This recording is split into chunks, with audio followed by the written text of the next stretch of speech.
L'actualité à la une ce matin, les associations de lutte contre le sida veulent mettre l'accent sur les couches vulnérables. C'est le mot d'ordre du Forum national des organisations de la société civile qui lutte contre la maladie. Détails et explications dans ce journal. Près de 2000 engins garés dans la fourrière municipale après une opération de contrôle de documents hier à Ouagadougou. Simon Compaoré et ses hommes ont rencontré les journalistes mardi dans la soirée. Vous l'entendrez dans ce journal. Un tour à la mare aux hippopotames de Bala, J-1 du Salon international de tourisme et de l'hôtellerie de Ouagadougou. On parlera aussi de la contribution des agences de voyage dans l'essor du tourisme au Burkina. Bonjour et bienvenue au 13h15 de la télévision du Burkina. Cap sur Fadane Gourma où le ministère des Ressources animales apaise les tensions entre agriculteurs et éleveurs. Vous le savez, les conflits entre les deux secteurs du monde rural se multiplient par ces temps de pluie. Fada lance une série de rencontres du genre dans les 13 régions du pays. C'est Sylvestre. Une délégation gouvernementale face aux producteurs et exploitants du monde rural de la région de l'Est. Un dialogue direct en guise de rencontre inaugurale, des concertations régionales sur la prévention et la gestion des conflits liés à l'exploitation des ressources naturelles. À Fada, les différentes personnalités tour à tour ont échangé avec les participants sur les textes législatifs et réglementaires régissant l'exploitation des ressources naturelles et sur l'ampleur des conflits entre exploitants, avec un accent mis sur les conflits entre éleveurs et agriculteurs. Nous avons en moyenne 666 conflits par an, c'est extrême. Alors les causes fondamentales, c'est surtout la méconnaissance de la réglementation, c'est surtout aussi la défaillance dans les applications que nous avons de la réglementation qui existe. Et c'est pour cela que nous avons voulu, à travers ces ateliers-là, mettre ensemble tous les acteurs, qu'ils pointent du doigt les insuffisances de chaque type d'acteur et les corrections, les recommandations fondamentales à apporter pour surtout prévenir et à défaut mieux gérer ces différents conflits. Occasion d'échanges francs, la rencontre de Fada devrait permettre aux producteurs agro-silvopastoraux et aux techniciens de trouver des solutions participatives de préservation et de gestion des conflits. C'est à ce prix-là que nous pourrons effectivement produire plus en termes de production végétale, produire plus en termes de production animale, produire plus en termes de production faunique, halieutique, forestière et dans l'intérêt et à l'avantage des producteurs et des produits sur le terrain. L'organisation des sessions d'information et de formation du genre devrait se poursuivre dans les 13 régions. Il s'agit de faire en sorte que la réglementation soit mieux connue, insister sur la nécessité d'une meilleure collaboration entre acteurs et surtout recueillir des recommandations sur les éventuelles insuffisances des textes. Des recommandations qui vont servir à faire une synthèse afin de dégager une stratégie nationale pour une meilleure exploitation des ressources naturelles. La société civile face au sida. Depuis hier, plusieurs associations engagées dans la lutte contre la pandémie sont réunies à Ouagadougou. Elles parlent de la nécessité de mettre l'accent sur les populations vulnérables. Explication, Nathalie Kaoré. La conjoncture mondiale est en évolution constante et il faut adapter la lutte contre le VIH et SIDA aux réalités actuelles.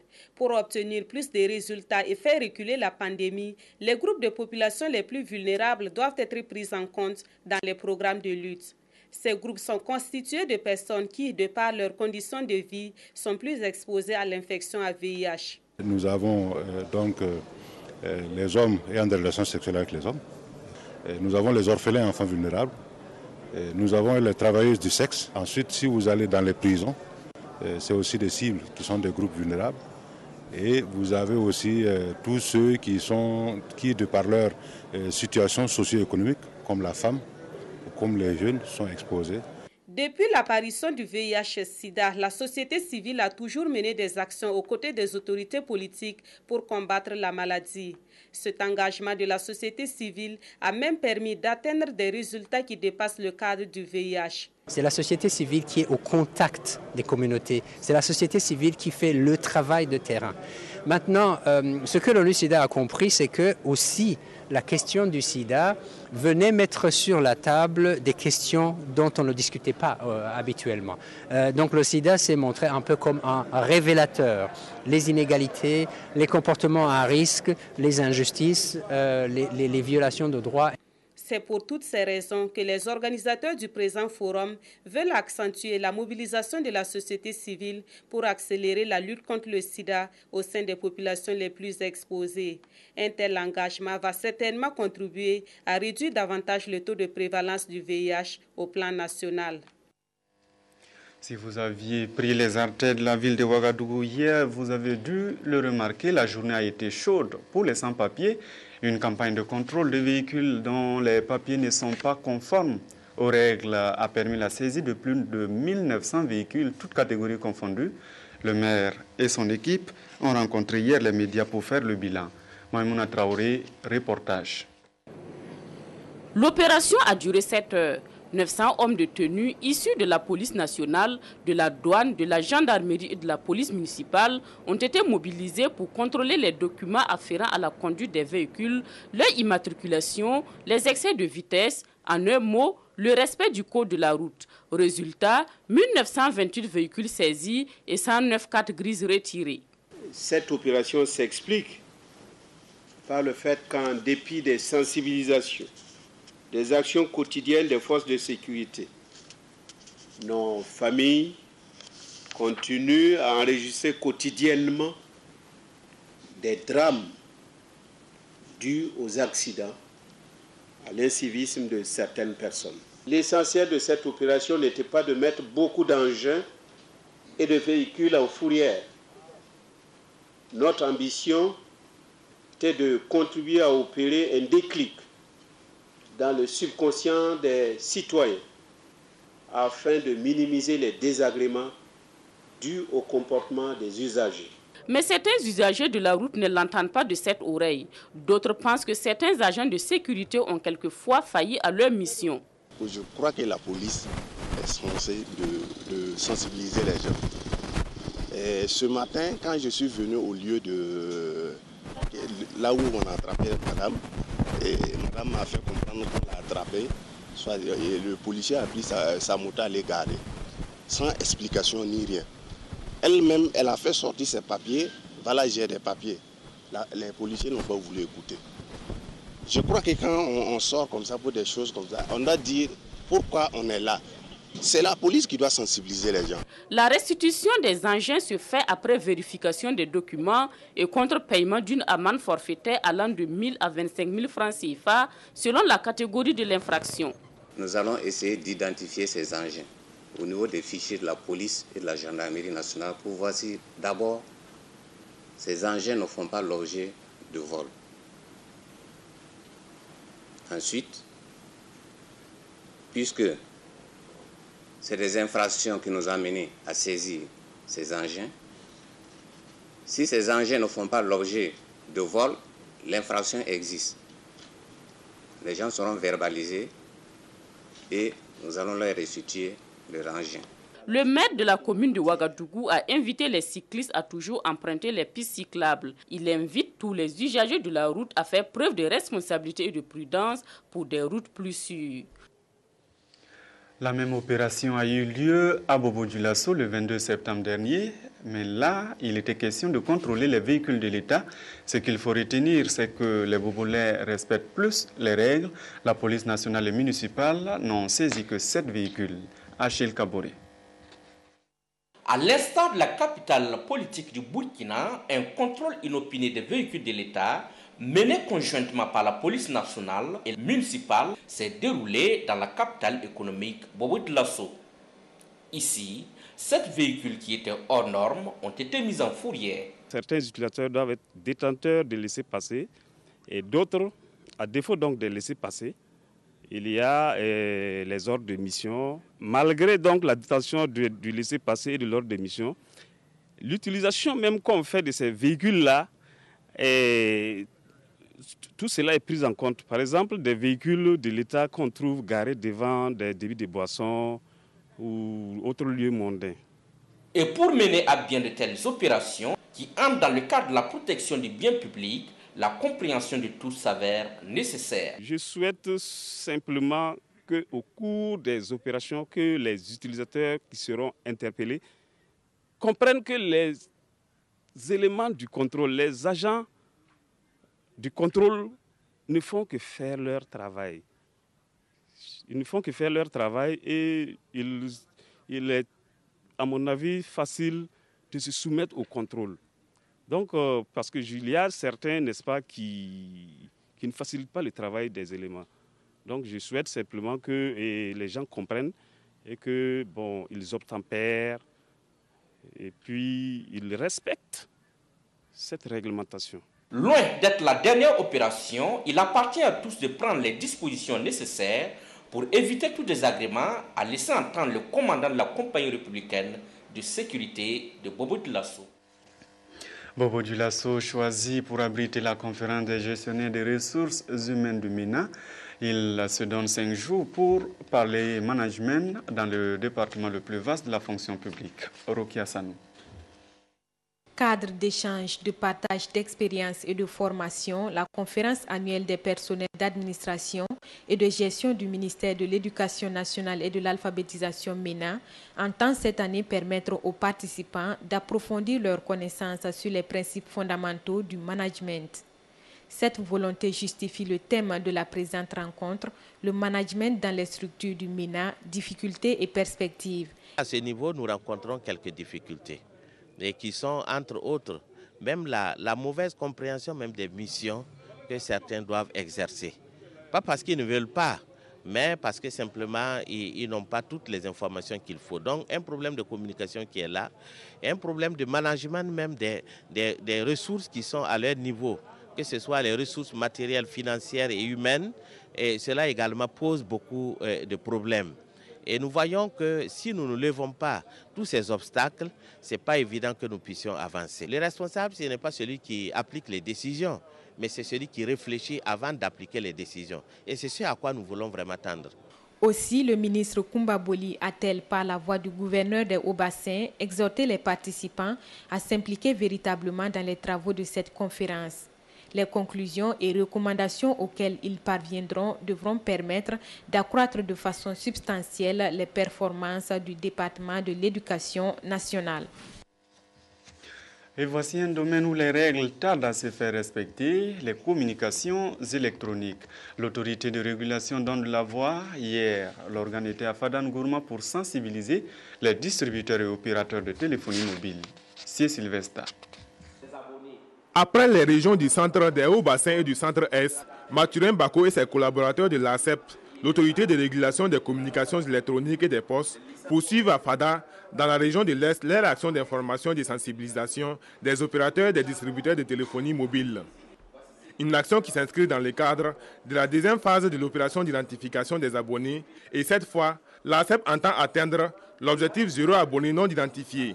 Les opérateurs n'informent pas de façon suffisante leurs distributeurs, donc nous avons des insuffisances en ce qui concerne l'identification des abonnés. D'où la nécessité pour l'autorité de régulation de prendre contact avec les distributeurs pour porter l'information suffisante afin que ceux-ci se sachent impliqués dans ce processus-là. La nouvelle méthode d'identification adoptée de commun accord entre l'ACEP et les opérateurs consistera à mettre sur le marché déjà en octobre des kits de connexion non préactivés. Des kits qui ont pour principe de base de n'être actifs que seulement si l'abonné est identifié. Une méthode dont l'efficacité repose essentiellement sur le travail des distributeurs. On nous a beaucoup parlé, on nous a dit les conséquences de vendre les cartes sans identifier. Mais ça ne va pas. Mais cette fois-ci, je pense que c'est un pas en avant. Si tu payes une puce non identifiée, si tu veux l'utiliser, tu es obligé d'identifier avant d'utiliser ta puce. Moi, particulièrement, si tu viens, tu veux une puce, je vais t'identifier. Si toutefois tu es identifié, je suis couvert. Mais maintenant, si tu viens, tu veux une puce, moi je ne te donne pas sans être identifié. Des formations à renforcement des capacités des distributeurs devraient suivre dans les jours à venir, ainsi que des actions d'information et de sensibilisation des abonnés afin de garantir la réussite de l'opération. L'identification, faut-il le rappeler, découle des dispositions légales et répond à des attentes sécuritaires. Autre point de l'actualité ce matin, demain nous serons aussitôt et voici une mare qui attire à l'ouest du Burkina. La mare aux hippopotames de Bala, réserve biosphère de l'UNESCO, est l'un des sites touristique majeur de la région. Visite guidée, Marguerite Douaniou. À une soixantaine de kilomètres de Bobo-Dioulasso, la mare aux hippopotames de Bala est l'un des sites touristiques les plus connus de l'Ouest. Le site classé réserve de la biosphère de l'UNESCO depuis 1937 est un véritable havre de paix qui abrite une forêt classée et une mare qui est le lieu de prédilection de nombreux oiseaux migrateurs et d'hippopotames. L'endroit, au-delà de son aspect touristique, sert également de lieu d'études et de recherche aux chercheurs et étudiants. La mare, elle est alimentée par une source naturelle d'abord. Elle s'écoule tout d'abord en une rivière avant de se donner cette étendue que vous voyez là. Donc en ce moment, c'est le niveau le plus bas. On peut dire que c'est l'air initial qu'on peut. Durant toute la saison sèche, elle garde le même niveau en ce moment. Ça fait 140 hectares. La profondeur maximale n'excède pas 3 mètres en ce moment. Mais en période de pluie, comme la mare alimente le fleuve Moune en ce moment, comme un affluent du Moune. C'est comme un système de vases communicants. Lorsque le Moune est en crue, les eaux se déversent ici également. Donc sans gêne la crue de la mare, ça peut aller de 140 hectares à 660 hectares. Les profondeurs vont de 3 mètres à 5 mètres et demi. Donc vous avez la mare de l'embouchure au fleuve, ça fait 8 km. Mais la mare est surtout célèbre parce qu'elle sert de domicile à une soixantaine d'hippopotames. La chasse et l'agriculture sont interdites dans la réserve et la pêche y est très contrôlée. Seuls les pêcheurs ayant leur permis en règle sont admis ici et ils sont généralement du village. Ce sont également eux qui peuvent servir de guide pour rendre visite aux hippopotames. Des hippopotames qui ne sont pas du tout inquiétés ici parce qu'en sécurité dans cette réserve. Après un moment passé dans l'eau, et pour vous remettre de vos émotions, vous pouvez, si vous en avez envie, vous offrir un poisson fraîchement sorti de l'eau et que les pêcheurs se feront le plaisir de griller pour vous à leur façon. Une dégustation au milieu d'une végétation aussi luxuriante et vous repartirez chez vous avec une autre image du Burkina Faso. La mare aux hippopotames de Bala est à moins d'1 heure de route de Bobo-Dioulasso et la route est assez praticable dans l'ensemble. Marguerite Douaniou, pour faire le déplacement de cette mare de Bala, les agences de voyage se proposent de l'organiser. Cette année, le CITO parle de l'association Tourisme et Transport. Voyons la contribution de ces agences, justement, dans l'essor du tourisme au Burkina Faso. Boukari Ouedraogo. L'une des missions du Salon international du tourisme et de l'hôtellerie de Ouagadougou est d'offrir aux professionnels un cadre d'échange et de promotion de leurs produits et activités. Parmi ces professionnels figurent en bonne place les agences de voyage. Cette 9e édition vise à trouver les stratégies pour une meilleure desserte de la destination Burkina Faso. À ce titre, les agences de voyage, maillon essentiel de l'augmentation de l'offre touristique, ont un rôle important à jouer dans cette tribune de l'hôtellerie et du tourisme qui leur permettra d'accroître leur portefeuille relationnel et clientèle. Nous essayons de mobiliser au maximum les AGV, les agents de voyage, pour une implication efficiente, à savoir qu'ils puissent participer correctement au site, prendre des stands, essayer de rencontrer les TO qui vont éventuellement venir afin de tisser des relations de partenariat gagnant-gagnant. Bon de reconnaître que la crise malienne a affecté le tourisme au Burkina Faso, ce qui du coup a ralenti les activités de certaines agences qui seront bien absents à cette fête du tourisme. À l'heure actuelle, moi je ne pourrais pas y participer parce qu'on n'a plus de rentrée d'argent, plus de touristes. Et à l'heure actuelle, on ne fait pas de promotion parce que de toute façon, on n'a pas de retombées derrière. On est dans des situations vraiment très délicates dans le milieu professionnel du tourisme. Baisse du tourisme ou pas, dans tous les cas, il conviendrait pour le Burkina Faso, pour rendre sa destination plus attractive, de créer d'autres produits, surtout que les statistiques affichent un taux de croissance du tourisme africain d'environ 10% dans la décennie à venir. Nous sommes parfois impressionnés par certaines réalités de notre pays qui par contre n'impressionnent pas le touriste. Il a la montagne chez lui, il a les grottes, il a les ruines, des ruines mieux entretenues, avec des ruines chargées d'histoire. tout autant de choses qu'il peut trouver chez lui ou qu'il peut trouver dans les pays, j'allais dire, asiatiques, qui sont beaucoup plus attractifs. Donc, il nous appartient de regarder pour créer de nouveaux produits plus attractifs. Les agences de voyage attendent de prendre une bonne place dans les éditions à venir et surtout espèrent que cette édition jettera les bases d'une véritable politique de développement touristique au Burkina Faso. Un autre salon s'annonce pour le mois d'octobre, le CIAO. À quelques jours de l'événement, un nouveau pavillon se dresse pour accueillir les artisans. Le pavillon du Japon, c'est son nom, est en phase d'achèvement. Il a coûté près de 2 milliards au Japon, pays invité d'honneur de l'événement de l'édition 2012. Claudine Bikaba. Le pavillon du pays du soleil levant se dresse sur le site du CIAO.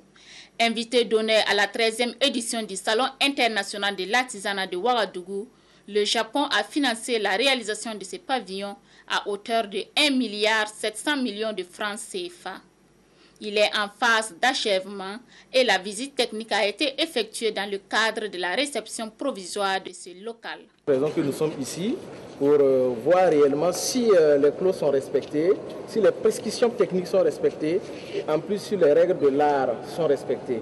Parce que c'est ensemble qui fera la bonne réalisation de ce travail. On a démarré les travaux, on a rassuré au niveau du comité du suivi des travaux et l'ensemble des personnels intervenants que nous allons respecter le délai. Avec la capacité technique que nous avions, le matériel, il y avait des matériels qu'il fallait commander, ça a été fait à temps et c'est ce qui nous a amené aujourd'hui à être là où nous sommes là actuellement. La représentante de l'ambassade du Japon se réjouit de l'effectivité de la réalisation de ce bâtiment conçu pour une capacité de réception de 3600 personnes. Je voudrais féliciter beaucoup pour l'achèvement de travaux. Et on avait que juste 6 mois pour la réalisation, mais on a respecté le délai. Donc, je suis très contente. D'une superficie de 2808 mètres carrés, ce pavillon est exécuté par plusieurs entreprises en collaboration avec le Laboratoire national des travaux publics. Il est donc en finalisation pour accueillir les participants du CIAO qui se tiendra du 26 au 4 novembre prochain. Un Hajj à la paroisse. La scène s'est passée dans le village de Poré, dans le BAM. Il est venu soutenir son fils devenu prêtre et ordonné dans cette localité du centre-nord. C'est Sylvestre.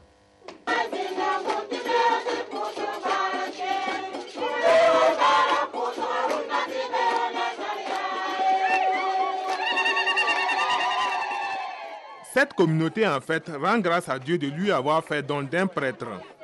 L'abbé Prosper Suleiman Ouedraogo, né d'une grande famille musulmane, il vient d'être reçu dans l'ordre presbytéral. Il célèbre ici sa première messe, dite d'action de grâce, en présence de ses parents. Nous sommes à Foré, son village natal, situé dans la province du BAM. Cette localité célèbre par la même occasion son premier prêtre. Pour nous, c'est un témoignage éclatant, vu que ce monsieur qui est musulman, des fois musulmane, qu'il accepte que son enfant aille au séminaire, qu'il fasse le petit séminaire, qu'il fasse les frais liés à l'éducation au petit séminaire et qu'il le laisse devenir prêtre. C'est franchement un miracle, je le disais d'ailleurs à l'abbé. Je dis cela relève d'un miracle. Il faut prier en fait pour que les gens aillent dans ce sens, dans le sens de l'unité. El Hadj Boukare Ouedraogo, le père du nouveau prêtre, est un fidèle musulman qui a fait le pèlerinage à la Mecque. Il a 8 épouses et 52 enfants. Ici, avec à ses côtés son épouse Amseto Ouedraogo, la mère du nouveau prêtre, ils ont tenu à assister à cette première célébration eucharistique officiée par leur fils. Ce soutien familial a toujours été constant.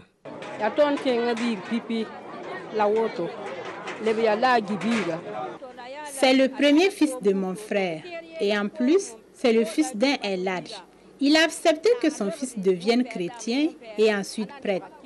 C'est un bel exemple de tolérance religieuse.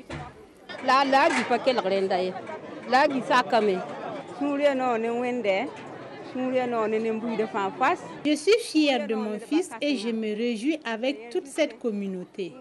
Je rends grâce à Dieu qui a choisi notre fils pour cette mission. Je prie qu'il réponde aux attentes de l'Église.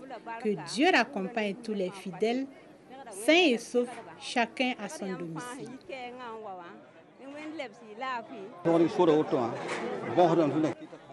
C'est la volonté de Dieu et tout ce qu'il fait est bon. Je lui rends grâce et le prie afin qu'il guide mon fils dans son ministère. Dieu est unique. Il n'y a pas plusieurs dieux. C'est le même Dieu que nous prions. Un même Dieu qui est loué et adoré au cours de cette cérémonie.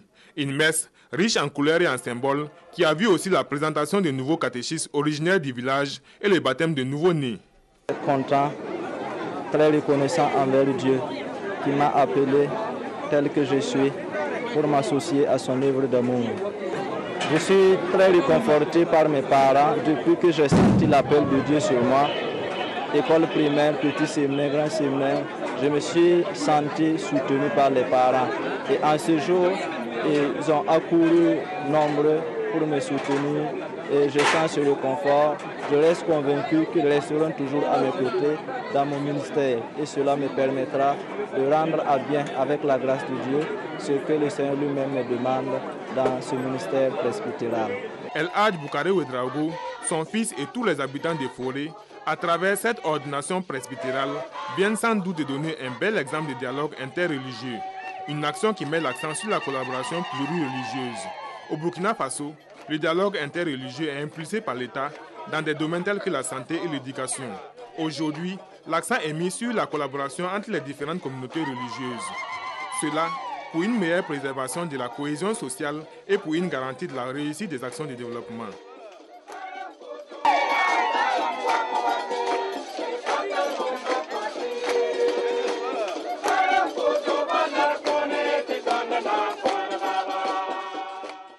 Un bel exemple de dialogue religieux et en foot, on parlera de fair play. Et si vous aimez le foot, on en parle justement. Vous avez ce soir rendez-vous avec la 11e journée de la Super Division avec un certain Asfa Yenega EFO. C'est le 5e derby de la saison. Le menu de cette journée avec Jérôme Tendrebeo. Attendu de cette 11e journée de la Super Division est sans conteste Asfa EFO. Les fans du Faso Foot s'apprêtent à vivre la 5e opposition entre les deux grands rivaux du microcosme footballistique burkinabé en 6 mois. Les stats des 4 premières confrontations donnent l'avantage aux Yenenguistes, 3 victoires et 1 match nul. Au dernier derby, l'EFO, commandé par le tout nouveau Isaac Akoy, refusait de plier l'échine le 25 août dernier en match aller de cette Super Division.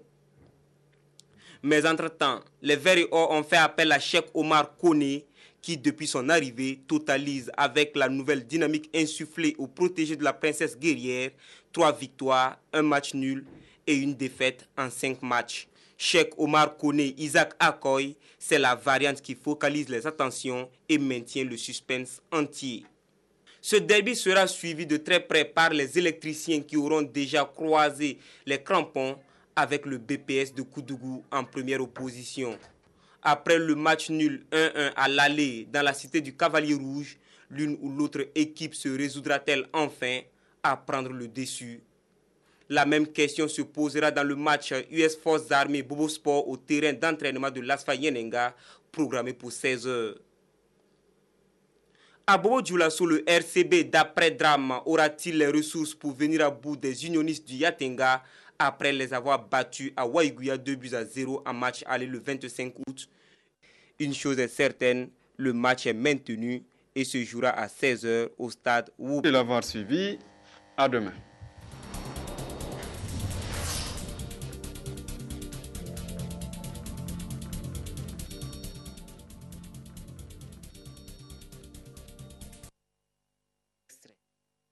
Opéra de Lango, un autre rêve d'un autre au Burkina.